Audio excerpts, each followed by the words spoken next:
Hi, hello, வணக்கம். எத்தனை video பண்ணி போட்டாலும் ஒரு லைக் பண்ண மாட்டீங்க, ஒரு சப்ஸ்கிரைப் பண்ண மாட்டீங்கப்பா.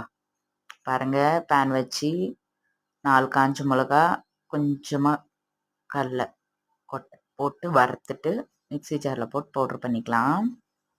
நம்ம என்ன பண்ண போகிறோன்னா சொரக்காய் பொரியல்.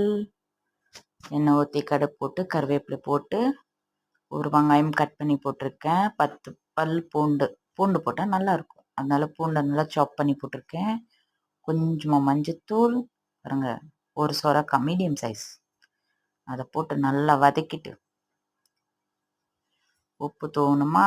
இப்போ நம்ம இன்னொன்று போட போகிறோம். என்னது? கடலப்பருப்பு. அது ஒரு 5 நிமிஷம் ஊற வச்சுட்டு போடுவோம். பாருங்க, நான் கொஞ்சமாக தண்ணி ஊற்றிருக்கேன். கடலைப்பருப்பும் அதுவும் வேகணும்ல. நல்லா வெந்துருச்சு ரெண்டுமே.